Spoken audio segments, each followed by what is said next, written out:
Hi guys! Welcome back sa ating channel, Plantiarium. Ngayon po, mag-unboxing po ulit tayo ng na-order kong crotons po. Dahil mura na po talaga ngayon lahat ng mga plants. So, dati yung mga Thai crotons nasa 500, hindi ko po yung kakayanin, malaki pong budget ang kailangan mo doon kasi siyempre hindi lang isang mabibili mo. So ngayon, dalawang box na po ito kasi mga tag 50 pesos na Thai crotons. So titingnan po natin. Ito nga pa pala ang alaga ko, si Cheetah, kasi parang cheetah po yung kanyang mga kulay, ang kulay at saka yung parang meron siyang nakaguhit dyan na parang cheetah. Ayan, oh. Tsaka malakas din siyang tumalon. Ano lang po ito guys, puspin lang po ito, pusang Pinoy po. Pero ang gwapo po niya, ayan, oh. Pusang Pinoy po ito, pinulot lang namin sa basurahan. Ayan, oh, ganda niya. Okay guys, let's go unboxing. Okay, so una guys, ito. Hindi ko lang alam ang ID nito. Ito siya. So ang medium natin ngayon guys, ang soil mix natin ay pure coco peat. Titingnan natin para i-compare natin doon sa isa kong soil mix na hindi masyadong effective. Okay, next naman guys ay ito. Tingnan ninyo yung ganda niya guys, oh. Yan. Yan, sobrang ganda. Ayan guys. Yan, sobrang ganda niya guys. Yan.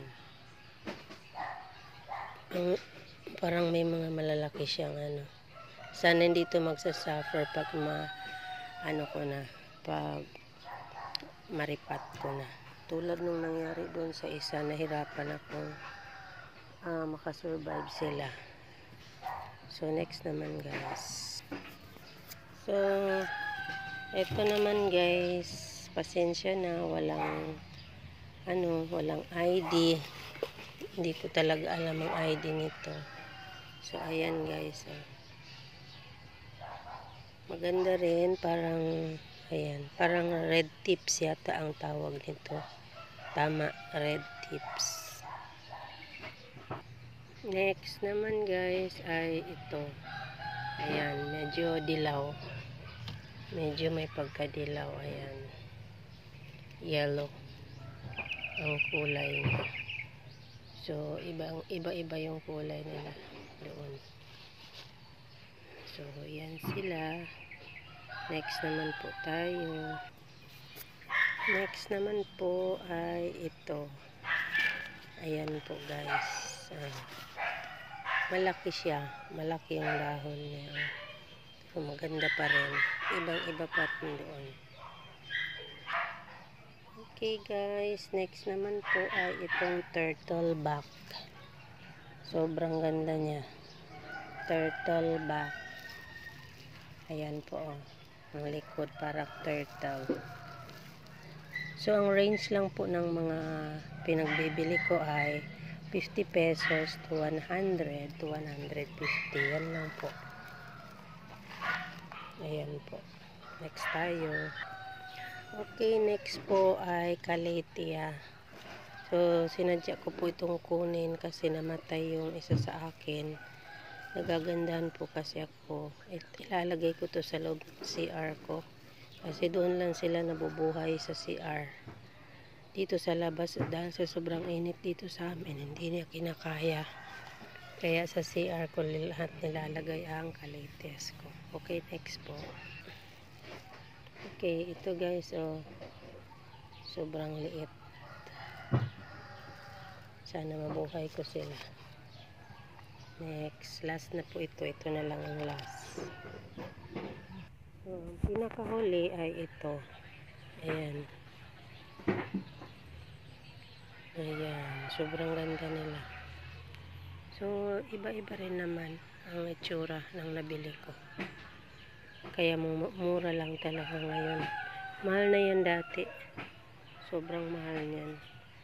Okay, hanggang dito lang tayo guys. Ang gagawin kong, ang ilalagay ko palang ano dito, soil mix ay pure coco-peat. Kasi na-try ko na yung pag bagong ano lang, ripat, pure coco-peat. And then later on, pag medyo kabawi-bawi na sila, ilalagyan ko na ng mix ko na yung garden soil at saka rice hull.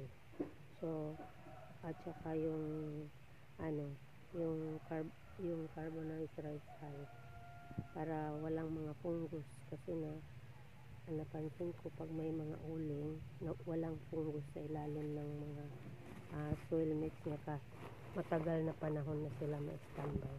So hanggang dito lang guys, i-update ko ulit kayo sa mga crotons ko na iba-iba ang medium nila o ang soil mix, i-compare natin. Thank you for watching. God bless po, God bless. Morning dito sa amin. Ayan, medyo morning. Maganda ang panahon.